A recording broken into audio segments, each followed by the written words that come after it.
الصبح بدا من طلعته. حضرت عبداللہ بن حذافہ جہاد کر رہے تھے، روم کے عیسائیوں نے گرفتار کر لیا. 1000 آدمی نے مل کے پکڑا، گرفتار نہیں ہوتے تھے صحابی. 1000 آدمی نے گھیرا ڈالا، گرفتار کر کے لے گئے. اور جب بادشاہ کے سامنے گئے تو وزیر کہنے لگا بادشاہ بندہ بڑے کام کا ہے، اگر ہمارے قابو آ گیا تو فائدہ دے گا.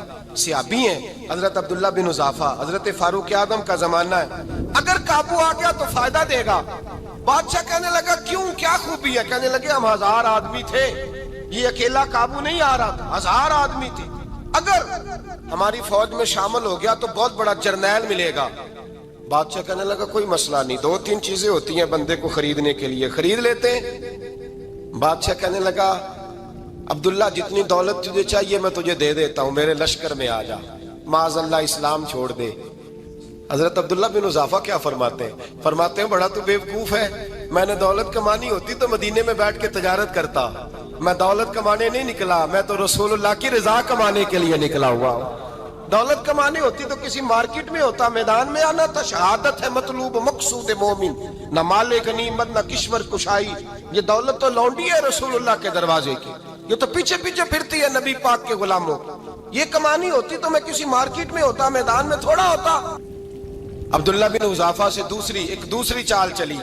کہنے لگے میاں عہدہ جو تجھے چاہیے، میں بادشاہ ہوں، میرے نیچے جو عہدہ تو کہے گا وہ تجھے مل جائے گا. حضرت عبداللہ بن حذافہ کہنے لگے شاید تجھے پتہ نہیں میری تعریف کیا ہے، شاید تو جانتا نہیں میری تعریف کیا ہے. کہا صاحب کی کیا تعریف ہے؟ کہنے لگے میں رسول اللہ کا صحابی ہوں اور کائنات میں سب سے بڑا عہدہ مصطفیٰ کے صحابی ہونے کا عہدہ ہے. صحابہ وہ صحابہ تھے جن کی ہر صبح عید ہوتی تھی، خدا کا قرب حاصل تھا، نبی کی دید ہوتی تھی. فرمایا میں نے حضور کے جلوے دیکھے ہوئے ہیں، مجھے عہدے کی ضرورت ہی نہیں، اور میں نے عہدہ لینا ہوتا تو میں سیاست کرتا، میں تو شہادت لینے نکلا ہوں میدان میں، عہدے کا میں نے کیا کرنا ہے. اب بادشاہ کہنے لگا اسے قتل کر دو.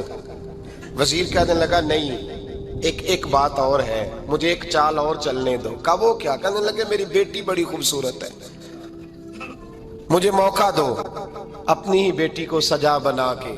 وہ جوان جس کی جوانی اتنی بڑی ہے کہ 1000 آدمی مقابلے میں کھڑا نہیں ہوتا، اس جوان کے کمرے میں رات کی تنہائی میں بنا سوار کے بی بی کو بھیجا. وہ بی بی کہتی ہے میں ساری رات بن سور کے اس صحابی کے کمرے میں بیٹھی رہی، لیکن یہ کیا شخص تھا، ساری رات ہی مسلح پہ بیٹھا رہا، ساری رات ہی. کچھ دیر تھک جاتا تو یہ کریم رسول پہ درود پڑھنا شروع کر دیتا. بی بی کہتی ہے سحری ہو گئی تو میں نے چھو کے دیکھا کہ انسان ہے کہ جن ہے، یہ بندہ ہے کہ فرشتہ ہے، چھو کے دیکھا. کہنے لگے پیچھے ہٹ جا. میں نے کہا میں نے تو سنا تھا تو 1000 کے مقابلے میں ہے اور تو اتنا بے حس ہے کہ بنی سوری دلہن بیٹھی ہے، تو نے نظر نہیں کی. عبداللہ بن حذافہ، بی بی کہتی ہے نظر پھر نہیں اٹھائی، نظر پھر جھکی ہوئی ہے. کہنے لگے بی بی میں مجبور ہوں، اب میرے اوپر کوئی حسن نہیں چلتا، میں نے جلوائے بدوحا کا دیدار کیا ہوا ہے، اب میری نگاہوں میں جچتا نہیں کوئی، اس لیے کہ جیسے میرے سرکار ہے ایسا نہیں کوئی. کبھی بھی اب نہیں کسی کا میرے اوپر جادو چلتا. میں نے مصطفیٰ کو اور کہا ذرا پیچھے ہٹ کے بیٹھ، مجھے میرے رسول نے غیر محرم سے بچنے کا حکم دیا ہے، ذرا پیچھے ہٹ کے بیٹھ. سحری کا وقت تھا. وہ بی بی کہتی ہے اس نوجوان کے جملے میرا سینہ چیر گئے، کلیجہ پھٹ گیا، چیخ نکلی، میں کفر کے عالم میں روئی.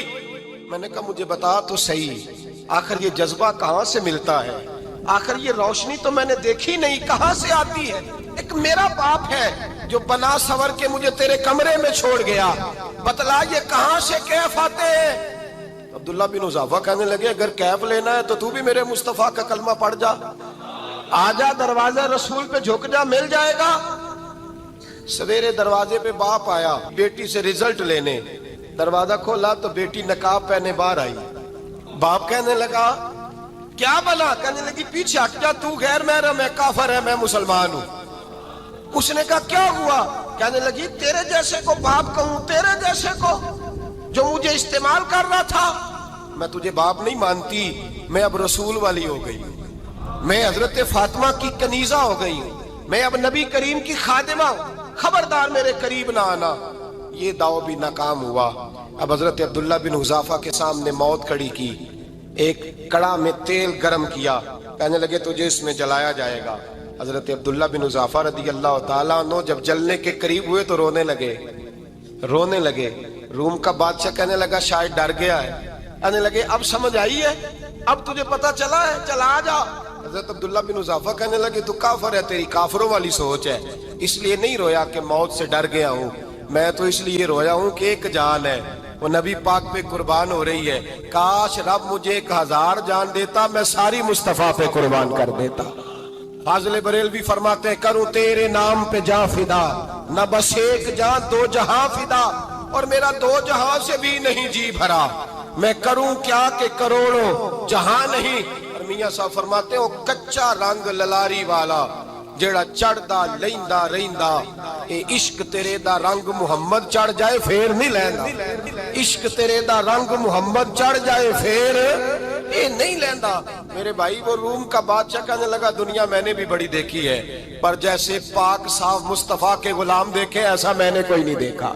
او بھائیو، نظر پاک ہو، روح پاک ہو، مزاج پاک ہو، پھر انسان بڑے بڑے کام کرتا، پھر وہ مہمات کو سر کرتا، پھر وہ صرف ایک گھر کے لیے نہیں، وہ ملت کے لیے فائدہ مند ہوتا ہے، پھر وہ گھرانوں کو لے کر چلتا ہے، پھر وہ بڑے بڑے معاشرے تشکیل دیتا ہے۔ میرے رسول کریم صلی اللہ علیہ وسلم نے پاک صاف ذہن کے لوگ تیار کیے۔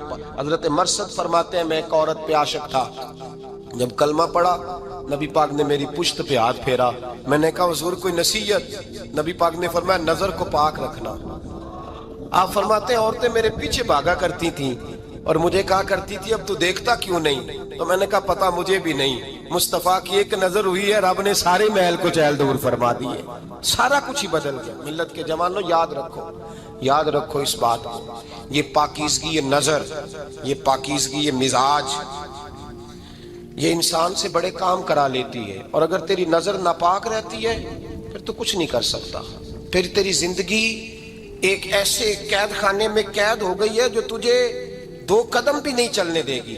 سب سے پہلے مزاج کی پاکیزگی، اور دوسرا اصلاح معاشرہ کے لیے اہم درس یہ ہے اپنے آپ کو پاک صاف رکھیں، ذہنی طور پر، نظریاتی طور پر، اور دوسرا درس یہ ہے میرے بھائی ظلم اور زیادتی سے بچیں، پاک صاف رہ کے وقت شروع کریں، اور کسی جگہ بھی کوئی زیادتی، کوئی ظلم، میرے نبی کریم صلی اللہ علیہ وسلم کے مزاج کو اگر آپ دیکھیں گے نا، ہمارے معاشرے میں آج سب سے زیادہ زیادتی پتہ کون سی ہوتی ہے؟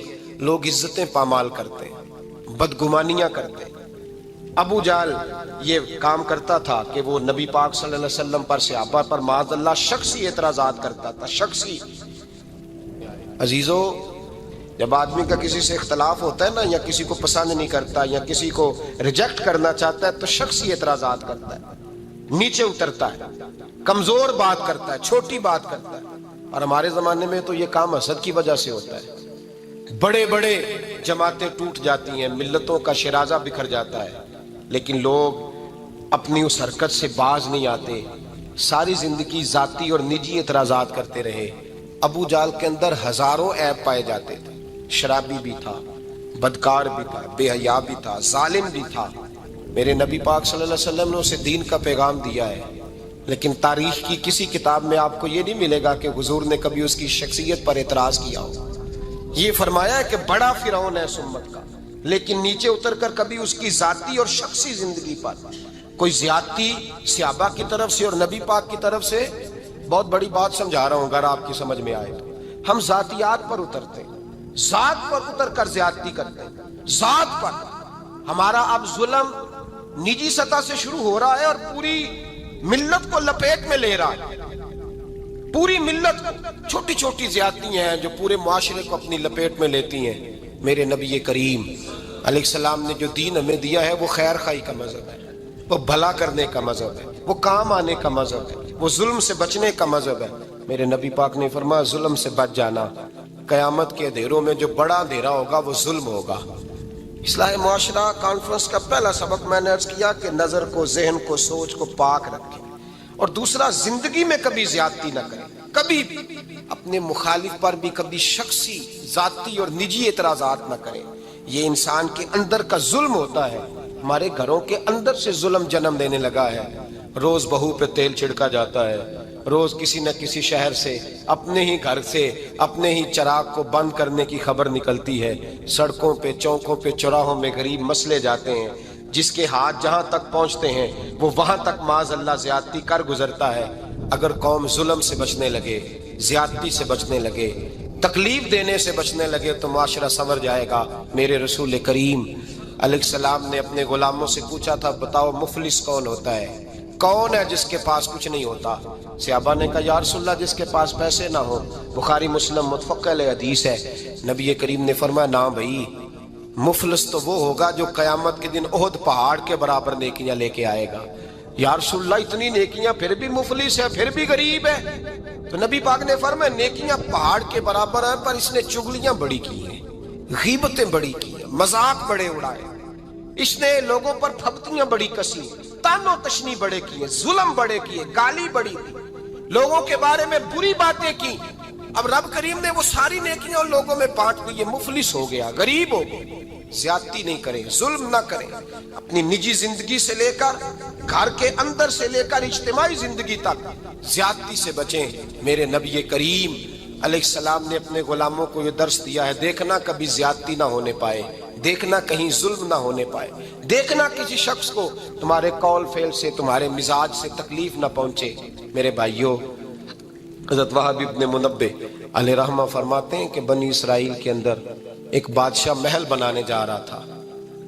محل آج بھی جس آدمی کی سوسائٹی کے اندر 2-4 قلعے, 2-4 ایکڑ کسی غریب کے آ جائیں, وہ یا تو اسے دھمکاتا ہے یا بلیک میل کرتا ہے, کچھ نہ ہو سکے تو پھر قتل ہی کرا دیتا ہے معاذ اللہ. اور یہ خبریں عام ہمیں سننے, پڑھنے اور دیکھنے کو ملتی ہیں. بادشاہ محل بنانے جا رہا تھا. ایک غریب بی بی رہتی تھی, اس کی جھونپڑی بادشاہ کے محل کے نقشے میں آتی تھی. بادشاہ نے کہا بی بی منہ مانگی قیمت لے لو, خالی کر دو یہ مکان. بزرگوں کو اپنے جھونپڑیوں سے بڑی دلچسپی ہوتی ہے. بچے سوسائٹیوں میں چلے جاتے ہیں, ابا جی کہتے ہیں مجھے گاؤں میں رہنے دو, میرا یہی دل لگتا ہے, مجھے اس گھر سے دلچسپی ہو گئی. اماں کہنے لگی بادشاہ میں یہاں بیاہ کے آئی تھی, خامد انتقال کر گیا, اولاد اللہ نے دی نہیں, میں پکا ہوا پھالوں, گر جاؤں گی تو تیرا ہی ہے, لیکن مجھے اس آشیانے میں رہنے دے. یہ گھونسلہ میں نے تنکا تنکا کر کے بنایا ہے, مجھے رہنے دے, نہ مجھے نکال. کہنے لگا میرا نقشہ خراب ہوتا ہے. بی بی سارا دن مکان میں بیٹھی رہتی کہ میری جھونپڑی ٹوٹ نہ جائے, ظالم کی نظر میں آ گئی ہے کہیں میرا یہ آرزوؤں کا محل چکنا چور نہ ہو جائے. سارا دن ڈیوٹی کرتی.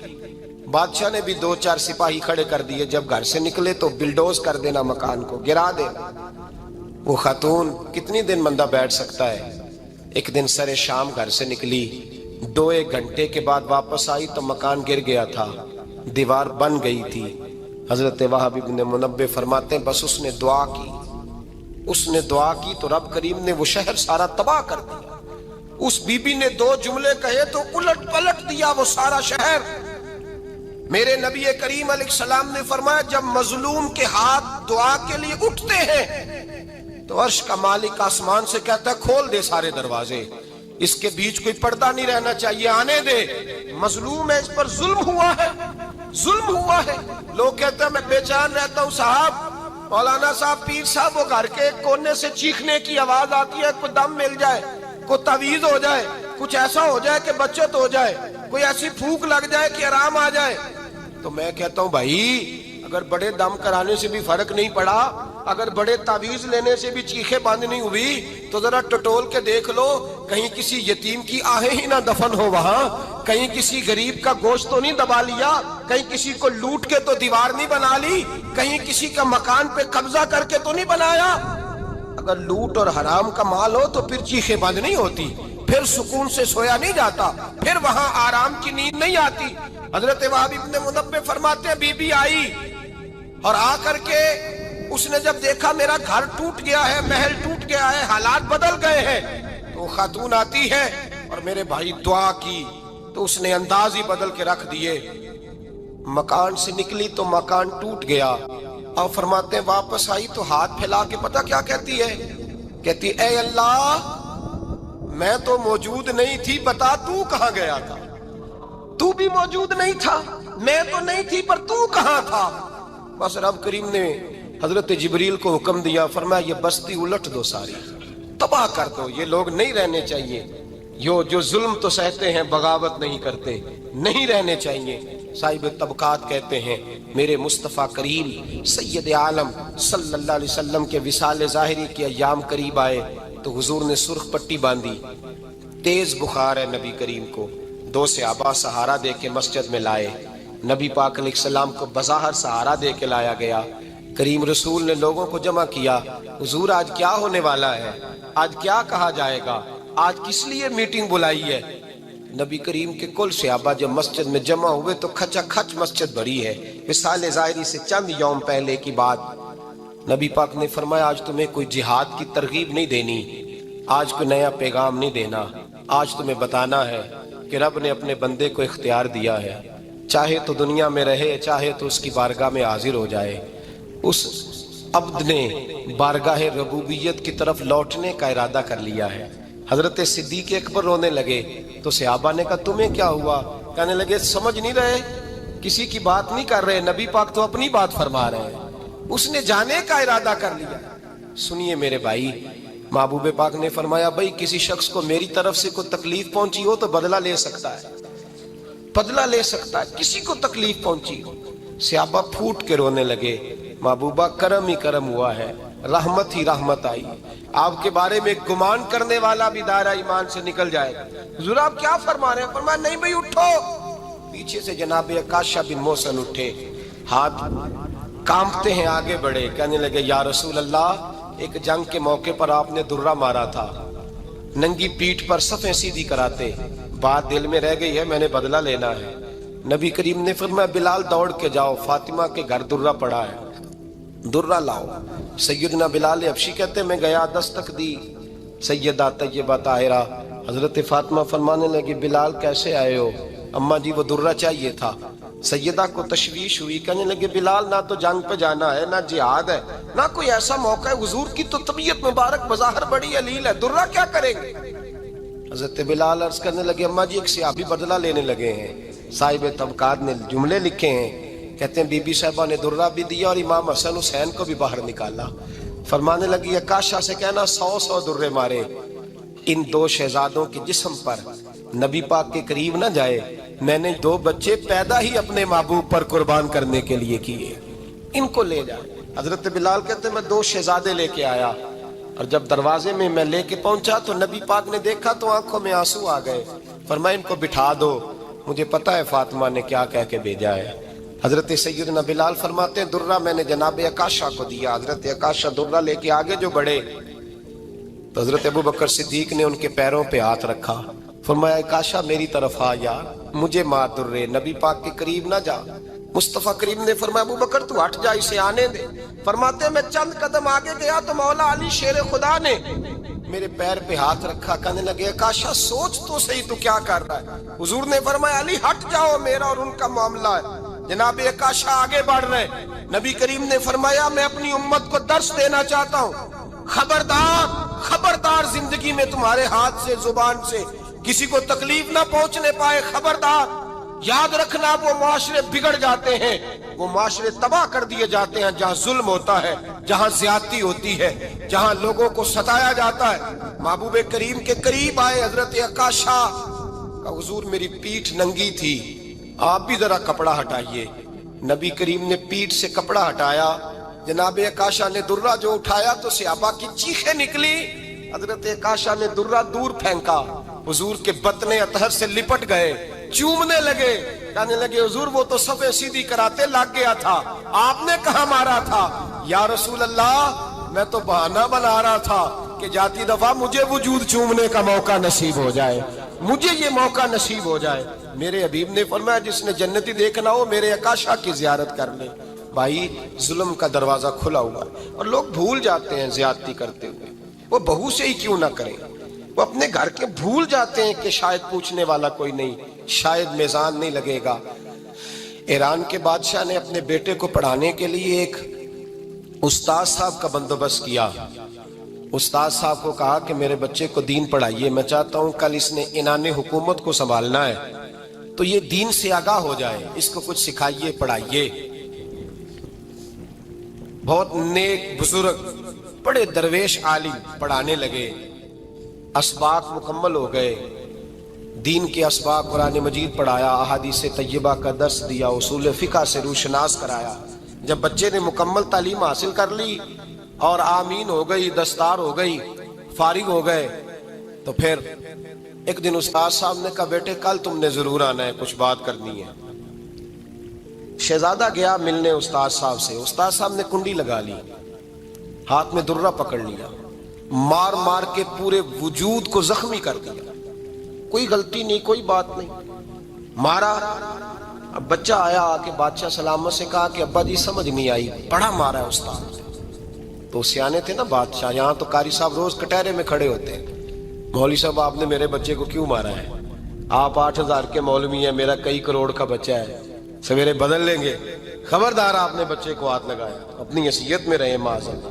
جو قومیں استادوں کو کٹہروں میں کھڑا کرتی ہیں وہ ترقی نہیں کر پاتی، جو استادوں کو کٹہروں میں روز کھڑا کرتے ہیں۔ کہا ابا جی بڑا مارا ہے، تو والد بڑے سمجھدار تھے، کہنے لگے بیٹا استاد باپ ہوتا ہے، وہ زیادتی نہیں کرتا، کوئی بات ہوگی میں تیرے استاد کو کٹہرے میں نہیں بلاؤں گا۔ اماں سے بات کی، اماں کہنے لگی بیٹا میں تیرے باپ سے کیسے بات کروں، ڈر آتا۔ وقت گزر گیا، 22 سال بیت گئے، 22 سال گزر گئے، بادشاہ کا انتقال ہوا، شہزادہ تخت پہ بیٹھا، پہلا حکم یہ دیا کہ میرے استاد کو بلاؤ، پہلا حکم۔ استاد جی بوڑھے ہو گئے تھے، چھڑی کے اوپر ٹیک لگا کے آئے اور بھویں سفید ہو کے جھک گئی تھیں، یوں آنکھ کھول کے بڑی مشکل سے دیکھا، کہنے لگے شہزادے حکم ہو۔ کب میں شہزادہ نہیں، اب میں بادشاہ بن گیا ہوں۔ استاد جی 22 سال بیت گئے، آپ نے مارا تھا، پر وہ درد چونکہ زیادتی کی تھی، میرا قصور کوئی نہیں تھا، تو نہ میری روح سے درد گیا ہے نہ میرے جسم سے گیا ہے، میں بے اختیار تھا، پوچھ نہیں سکتا تھا، آج با اختیار ہوا ہوں۔ سب سے پہلے پہلا حکم آپ کو دیا، بلایا ہے، بتائے کیوں مارا تھا، کیوں مجھے مارا تھا، میری زیادتی بتائے۔ تو استاد، بوڑھے استاد کی آنکھیں آنسوں سے بھر گئیں، کہنے لگے بیٹے بس آج کے دن کے لیے مارا تھا، یہ جو دن آ گیا نا میری زندگی میں اس لیے مارا تھا، یہ میں چاہتا تھا میری زندگی میں وقت ہے، آج کے بس میری مراد پوری ہو گئی۔ کہا صاحب کس لیے، مجھے بھی سمجھائے۔ آپ فرمانے لگے کتنی دیر ہو گئی تجھے مار کھائے ہوئے، کتنا زمانہ بیت گیا؟ کہنے لگا 22 سال۔ فرمایا زخم بھولے تو نہیں، درد ختم تو نہیں ہوئی، تمہیں بات 1 منٹ کے لیے بھی تمہارے حافظے سے محو تو نہیں ہوئی؟ کہا استاد جی روز رات کو یاد آتی، روز خیال آتا تھا۔ استاد کہنے لگے بھائی تو بے اختیار تھا، پوچھ نہیں سکا، 22 سال تجھے یاد رہا، مجھے پتا تھا تو ایک دن حکمران بنے گا، میں نے تجھے اس لیے مارا تھا کہ بیٹے یاد رکھنا، کسی پہ ظلم نہ کرنا، اگر تجھے 22 سال تک یاد رہا ہے تو جس پر تو ظلم کرے گا اسے بھی قیامت تک یاد رہے گا، اور یہ یاد رکھنا تو آج با اختیار ہوا تو تو نے مجھے بلا لیا ہے، قیامت کے دن غریب با اختیار ہو جائیں گے، مظلوم با اختیار ہو جائیں گے، وہ با اختیار ہوں گے، للہ الواحد القہار، رب کریم کی بارگاہ کے اندر ان کا اختیار ہوگا، اکیلے اللہ کی حکمرانی ہوگی۔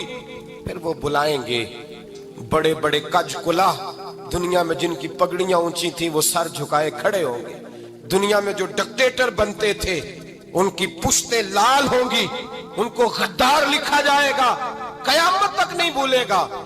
ظلم کرنا تو سوچ سمجھ کے کرنا، اتنا کرنا جتنا تم سہ سکتے ہو، اتنی زیادتی کرنا جتنی قیامت میں تم برداشت کر سکتے ہو۔ میرے نبی کریم صلی اللہ علیہ وسلم نے فرمایا ظلم سے بچو، یہ قیامت کے اندھیروں میں سے ایک اندھیرا ہوگا۔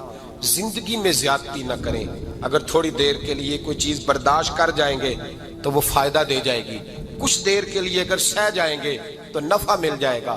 شہر میں بلند ہونا کامیابی کی علامت سمجھنے لگے، اس کا نقصان یہ ہے کہ معاشرے میں 2 چیزیں روز بروز بڑھتی چلی جا رہی،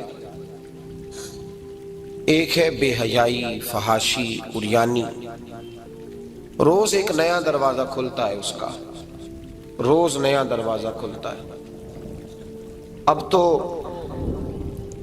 ایک نیا لیبل لگ گیا ہے کہ سارا سال گانا باجا کرو معاذاللہ، جو تمہارے من کی مرضی ہو وہ کرو، اور جب رمضان آئے تو کچھ چند پرچوں پہ حدیثیں لکھ کے ٹی وی پہ بیٹھ جاؤ اور لوگوں کو بتاؤ کہ اسلام شاید وہ والا مذہب ہے جو کہتا ہے سارا سال مرضی کرے، رمضان آئے تو حدیث پڑھنی شروع کر دے، اور یکم رمضان سے 29 تک دوپٹہ سر پہ رکھو، اور جب عید والا دن آئے تو اتار دو۔ ہمارا یہ دعویٰ نہیں ہے کہ دین کا کوئی ٹھیکیدار ہے، ہم کہتے ضرور دین سکھائے، ہر آدمی کو اپنا حصہ ملانا چاہیے۔ تنے تنہا کوئی آدمی کوئی جماعت دین کا کام نہیں کر سکتی، لیکن دینداری صرف رمضان میں نہیں ہوتی، دینداری سارا سال ہوتی ہے۔ اب لوگوں نے دین کو جزوی طور پہ لینا شروع کر لیا ہے، کلی طور پہ لوگ دین کو نہیں اپناتے۔ شادی کے پروگرام منگنی سے لے کر بارات کے بیٹھنے تک سارے کام غیر شرعی ہوتے ہیں، مرد عورت کا اختلاط ہوتا ہے۔ سب سے بری رسم وہ ہے کہ جب جوان لڑکیاں ہاتھوں میں پھول لے کے دولہے اور اس کے دوستوں پر پھول پھینکتی ہیں، باقی ہر آدمی ڈرائنگ روم میں بیٹھتا ہے، ویڈیو والوں کو اجازت ہوتی ہے کہ وہ گھر کے ہر کونے تک پہنچ سکتا ہے۔ سارے کام غیر شرعی ہوتے ہیں اور جزوی طور پر دین پہ عمل ہوتا ہے۔ نکاح کا وقت آتا ہے تو کہتا ہے چپ کر جاؤ تھوڑی دیر کے لیے، بینڈ باجا بند کرو، ہم مسلمان ہو گئے۔ مولوی صاحب نکاح کے لیے تشریف لاتے ہیں، بیچارے چھپے بیٹھے ہوتے ہیں کسی کونے میں، چند کلمے پڑھا کے جب دعا کر کے چہرے پہ ہاتھ پورا نہیں پھیرتے تو پھر وہی تماشا شروع ہو جاتا ہے۔ جزوی طور پر لوگ دین پہ عمل کرتے ہیں۔ میرا رب فرماتا ہے یا ایھا الذین آمنوا اتقوا اللہ حق تقاتہ، اے ایمان والو رب سے ڈرو، اتنا ڈرو کہ جتنا ڈرنے کا حق ہے۔ وَلَا تَمُوتُنَّ إِلَّا وَأَنْتُمْ مُسْلِمُونَ، اور فرمایا یہ نہ ہو کہ تم مسجد میں مسلمان ہو اور بازار میں نہ ہو، اور ایسا نہیں ہونا چاہیے کہ جب تو تم زندہ ہو تو مسلمان ہو اور صبح مسلمان ہو تو معاذ اللہ شام کو کافر ہو، ایسا نہ ہو۔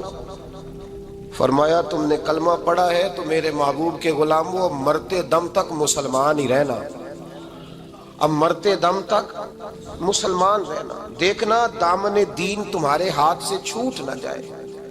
دو باتیں عام ہو گئی ہیں امت مسلمہ، عام، ایک فحاشی عریانی عام ہے اور روز بروز اس کا نیا رنگ ہے۔ اب تو میں نے کہا مذہب کا ساتھ لوگوں نے تھوڑا سا ذائقہ لگا لیا ہے، کہتے نہیں رمضان میں نمازیں پڑھ لیں گے، خیر ہے، بچ جائیں گے، چھٹی ہو جائے گی۔ وہ میں ہی کیوں نہ ہوں، میں ہی کیوں نہ ہوں، عورت کے سامنے کھلے منہ بیٹھنے کی کسی کو بھی اجازت نہیں، کسی کو بھی اجازت نہیں۔ کسی نے حضرت سیدنا جنید بغدادی سے کہا تھا کہ اگر مرد عورت نیک ہوں تو پھر تو درس و تدریس ہو سکتی ہے نا، پھر تو پڑھا سکتے ہیں نا ایک دوسرے، نیک ہو پرہیزگار ہو۔ تو دین چونکہ میرے رسول پاک کا ہے صلی اللہ علیہ وسلم، یہ کسی ایک شخص کے اٹھ کے نئی بات کرنے سے اور اس کو نیا جدید کو ٹانکا لگانے سے بدل تھوڑی جائے گا۔ حضرت جنید بغدادی سے کہہ دیا کہ حضرت جی اگر دو بندے نیک ہوں تو پھر بات چیت ہو سکتی ہے۔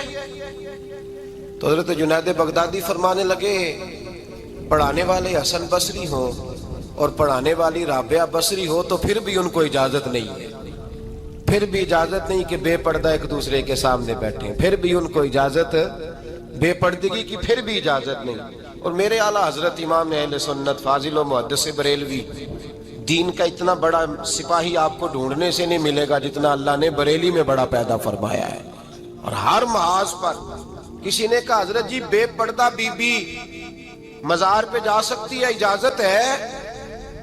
تو قلم ہے بریلی کے بادشاہ کا، رضا کے نیزے کی مار ہے کہ عدو کے سینے میں غار ہے۔ کیا فرماتے اعلیٰ حضرت؟ آپ فرماتے ہیں کیا پوچھا تم نے، بے پردہ عورت مزار پہ پیر کے پاس جا سکتی ہے؟ میں یہ نہ پوچھو، احمد رضا سے یہ پوچھو کہ جائے گی تو لانتے کتنی برسیں گی، یہ والا سوال پوچھو۔ عام ہے بے پردگی، عام، کھلے عام۔ اور میرے بھائی لوگ کہتے ہیں جدید ہونا چاہیے، یاد رکھو اسلام فقط گناہ سے منع نہیں کرتا، اسلام وہ دروازہ ہی بند کرتا ہے جس رستے سے گناہ ہو سکتا ہے، وہ دروازہ ہی بند ہے۔ کہا مرد اور عورت کو ایک دوسرے کا چہرہ دیکھنے کی اجازت ہی نہیں۔ میرے رسول کریم صلی اللہ علیہ وسلم نے فرمایا زنا صرف مرد اور عورت کی خلوت صحیحہ کا نام تھوڑی ہے، فرمایا جس نے اپنی آنکھ کو گندا کیا وہ آنکھ کا زانی ہے، اور جس شخص نے اپنے کان سے بری بات سنی وہ کان کا بدکار ہے، اور محبوب فرماتے ہیں جس نے اپنے آنکھوں سے بری چیز کو دیکھا وہ آنکھ کا، اور جس نے بول کر لذت کا یہ سامان فراہم کیا وہ زبان کا زانی ہے، اسے بھی قیامت کے دن اسی طرح پوچھا جائے گا جس طرح زانی کو پوچھا جائے گا۔ میرے بھائی، امت مسلمہ کا وقار میرے رسول کریم علیہ الصلوۃ والسلام کے غلاموں کے دلوں میں شرم و حیا بھر دیا گیا۔ علامہ واقدی کہتے ہیں حضرت سعد بن ابی وقاص نے مدائن فتح کیا۔ مدائن کا ایک شہر تھا، اس کی بڑی بڑی اونچی بلڈنگیں تھیں، جو آدمی بھی جاتا تھا وہ سب سے پہلے جس شہر کی کوئی چیز معروف ہوتی ہے لوگ اس کو دیکھتے ہیں۔ اونچی اونچی بلڈنگیں تھیں، سب سے زیادہ اس شہر کے لوگوں نے اونچے مکانات اور زیادہ تعمیرات کر رکھی تھی۔ حضرت سعد بن ابی وقاص لشکر لے کے گزرے تو لشکر میں بوڑھے لوگ نہیں ہوتے، جوان لوگ ہوتے، توانا لوگ ہوتے، اور بڑے جیدار سپاہی تھے۔ 10,000 صحابہ کی جماعت تھی، حضرت سعد بن ابی وقاص امیر لشکر تھے۔ اب عیسائیوں نے ایک چال چلی، انہوں نے کہا مسلمان جب بازار سے گزریں گے لڑائی تو ہم ان کے ساتھ لڑ نہیں سکے، ہم وہ والا طریقہ اختیار کرتے ہیں کہ مسلمان قابو میں آ جائیں گے، ہم عورت کو بطور تیر کے استعمال کرتے ہیں، ہم اس کو بطور جال کے پھینکتے ہیں۔ کیا کیا؟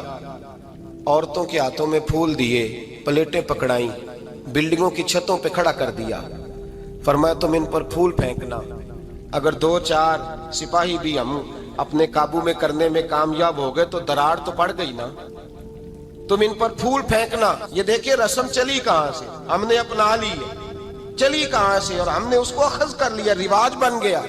حضرت سعد بن ابی وقاص رضی اللہ تعالیٰ عنہ جب اس بازار سے گزرے تو آگے آگے امیر لشکر کا گھوڑا تھا، پیچھے 10,000 صحابہ گھوڑوں پہ بیٹھے ہیں۔ حضرت سعد بن ابی وقاص سے نظر اٹھا کے دیکھا تو عورتیں تو کھڑی ہیں، پھول لیے، کفر کی چال کو سمجھ گئے کہ یہ بے حیائی کا جال پھینک کے ملت کے جوانوں کے دلوں سے غیرت ایمانی چھیننا چاہتے ہیں، یہ مسلمانوں کے دلوں سے تقوی کی روشنی چھیننا چاہتے ہیں، یہ قرآن پاک کا سرور اور عبادت کا نور چھیننا چاہتے ہیں، یہ بے حیائی کا کلک لگا کے ان کے دلوں سے رسول اللہ کا درود چھیننا چاہتے ہیں، یہ محبت رسول کے سوتے خشک کرنا چاہتے ہیں۔ جب دیکھا تو فوری طور پہ گھوڑے پہ چڑھے اور جناب سعد نے قرآن پڑھنا شروع کر دیا۔ وَقُلْ لِلْمُؤْمِنِينَ يَغُضُّوا مِنْ أَبْصَارِهِمْ، کہا مومنو تمہارے رب نے تمہارے نبی کی زبان سے تمہیں حکم دیا ہے کہ تم نے نظریں نیچی رکھنی ہے۔ جب حضرت سعد بن ابی وقاص نے آیت پڑھی تو صحابہ کہتے ہیں ہمیں یوں لگا کہ جیسے ابھی آیت نازل ہو رہی ہے اور سیدھی دلوں سے ٹکرا رہی ہے۔ 10,000 کا لشکر گزر گیا، عورتیں پھول پھینکتی رہیں، لیکن کسی ایک صحابی نے بھی نظر اٹھا کے نہیں دیکھا۔ جب لشکر گزرا تو ان بیبیوں نے پلیٹیں پھینکی اور کہنے لگی عیسائیوں تم کتنے نالائق اور کس قدر بڑے تم بد تہذیب ہو کہ اپنی عورتیں استعمال کرتے ہو لوگوں کو قابو کرنے کے لیے، کس قدر تم زیادہ غیرت سے گرے ہوئے ہو، اور یہ کتنا اعلیٰ طبقہ ہے کہ ہم دادے توجہ دیتی رہیں، انہوں نے پلٹ کے نہیں دیکھا، کہنے لگے تم جھوٹے ہو، اور جس رسول کے غلام اتنے اعلیٰ درجے کے پائے کے حیا والے ہیں وہ نبی کتنی شان والا ہوگا۔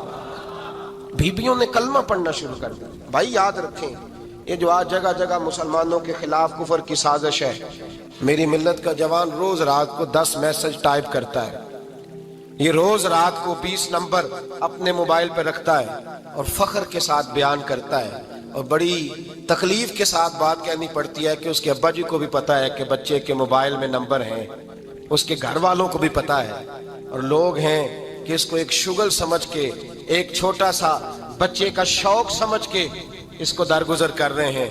تجھے پتا نہیں کہ جب انسان کی یہ سوچ ہوتی ہے، جب اس کا یہ نظریہ ہوتا ہے تو ایمانی قوتیں کتنی زائل ہوتی ہیں۔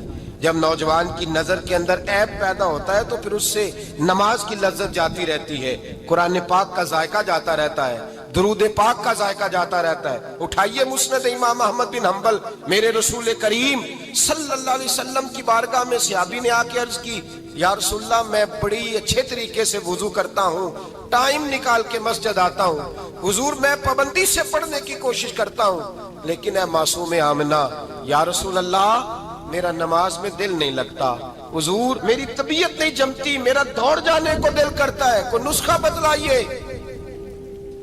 محبوب نے فرمایا تو اپنی نظر کو پاک کر لے، تیرے نبی کا وعدہ ہے تیرا نماز میں دل لگنا شروع ہو جائے گا۔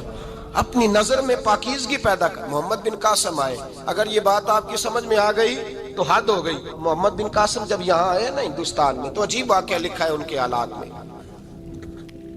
یہاں آئے تو نیا علاقہ تھا، ہندوستان کی سڑکوں سے چوکوں سے واقف نہیں تھے۔ جب تشریف لائے، راجہ دہر ان کے مقابلے میں تھا، جنگ کرنی تھی، لشکر لائے تو خود بھی ابھی 17 سال یا 19 سال کے جوان تھے، اور ساتھ بھی لشکر جوانوں کا تھا۔ ایک بزرگ تھے قافلے میں، بزرگ کہتے ہیں میری محمد بن قاسم سے ملاقات ہوئی تو میں نے اس شخص کے چہرے پر پریشانی دیکھی، شدید تکلیف میں دیکھا، تو میں نے کہا جرنیل مسلمانوں کے تو کس پریشانی میں ہے؟ تو محمد بن قاسم کہنے لگے پریشانی یہ ہے کہ ہم عربی ہیں، یہ عجم کا علاقہ ہے، ہم تو رستوں سے بھی واقف نہیں۔ راجہ دہر سنا ہے بڑی فوج ہے، بڑی طاقت ہے، بہت پرانا یہاں کا رہنے والا ہے، چھوٹے چھوٹے مورچوں کا پتہ ہے، رستوں کا پتہ ہے، کیسے جنگ ہوگی؟ میں پریشان ہوں کہ مقابلہ کیسے ہوگا؟ وہ بزرگ کہتے ہیں میں نے بھی دعا کی، تسلی دی، میں نے کہا اللہ تیری مدد کرے گا۔ میں گزر گیا، 3-4 دن کے بعد ملاقات ہوئی تو میں نے محمد بن قاسم کے چہرے پر بڑی روشنی دیکھی، ہنستے اور مسکراتے دیکھا، توانائی دیکھی، وقار دیکھا، اطمینان اور سکون دیکھا۔ میں نے کہا خیریت تو ہے، پرسوں ترسوں تو بڑے پریشان تھے، آج کیا ہوا؟ اگر یہ بات سمجھ میں آ گئی میری ملت کے جوان کے، اگر یہ بات سمجھ میں آ گئی تو شاید اسے ڈھب اور سلیقہ آ جائے جینے کا، شاید یہ سمجھ جائے کہ میری توانائی کا راز کہاں ہے۔ کہنے لگے بھائی پرسوں ترسوں بڑے پریشان تھے، آج کیا ہوا؟ جواب دیا کہ تاریخ بنا دی، اس 17 سال کے جوان نے تاریخ بنا دی۔ کہنے لگا میں بے فکر ہو گیا ہوں، راجہ دہر میرا مقابلہ نہیں کر سکتا، وہ 2 دن نہیں کھڑا ہو سکتا میرے سامنے۔ کا وجہ کیا ہے؟ محمد بن قاسم کہنے لگے میں نے تحقیق کی ہے، مجھے پتا چلا ہے کہ راجہ دہر ذہن کا گندا ہے، نظر کا ناپاک ہے، وہ سینے بند کا برا ہے۔ مجھے پتا چلا ہے وہ تو چچا زاد بہن کو نہیں چھوڑتا، وہ تو خالہ زاد پہ بری نظر رکھتا ہے۔ مجھے پتا چلا ہے کہ اس کے تو اپنے علاقے کی عورتیں اس کی نظر سے محفوظ نہیں ہیں۔ کہنے لگا جو گندی نظر کا جوان ہوتا ہے وہ کسی میدان میں نہیں ٹھہر سکتا۔ کہنے لگا میری 17 اور 19 سال کی جوانی ہے، مجھے قسم ہے گنبد خضرا کی، میں نے جب بھی دیکھا ہے یا مصطفیٰ کا درود دیکھا ہے یا رسول اللہ پہ نازل ہونے والا قرآن دیکھا ہے۔ میرا مقابلہ کیسے کرے گا؟ میرے مقابلے میں کیسے آئے گا؟ جو نظر کا گندا ہو، کردار کا ناپاک ہو، وہ کسی کے مقابلے میں آ سکتا؟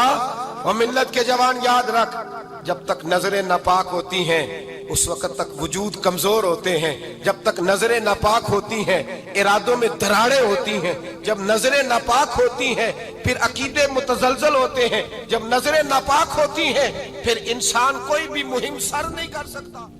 اللہم صلی علی سیدنا و مولانا محمد، اللہم صلی علی سیدنا و مولانا محمد۔ اللہ کے شیر ہے در کرار پر درود، اللہ کے شیر ہے در کرار پر درود، اللہ کے شیر ہے در کرار پر درود۔ حضرت حسن حسین کے کردار پر درود، اللہم سلم وسلم۔ زینب کی بارگاہ میں،